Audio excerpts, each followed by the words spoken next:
মাননীয় সদস্য জনাব এম আব্দুল লতিফ, চট্টগ্রাম 11। 2 মিনিট।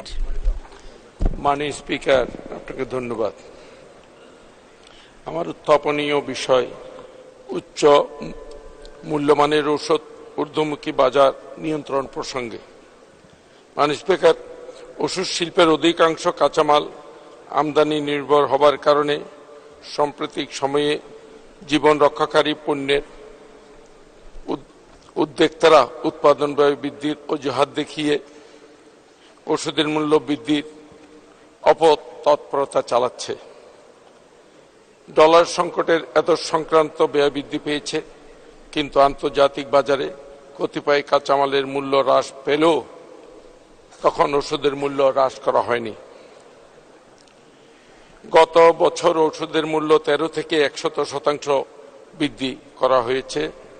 স্বভাবতই বাংলাদেশের চিকিৎসা ব্যয় অত্যন্ত বৃদ্ধি পেয়েছে। পত্রিকান্তে জানা গেছে, চিকিৎসার ব্যয় বহন করতে গিয়ে প্রতি বছর দেশে 86 লক্ষ মানুষ আর্থিক সমস্যায় পতিত হয়।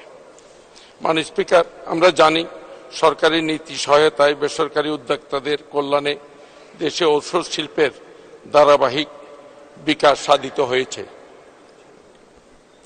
জীবন রক্ষাকারী দেশ সহস্রাধিক ঔষধের 27 সহস্রাধিক পণ্য উৎপাদন, সরবরাহ, রপ্তানি সাফল্যের অনেক উন্নত দেশেও নেই।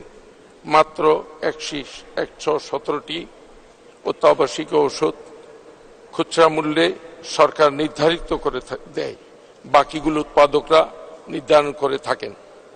অর্থাৎ বিপুল সংখ্যক ঔষধ এর মূল্য নিছক উৎপাদকদের মর্জির উপর নির্ভর করে।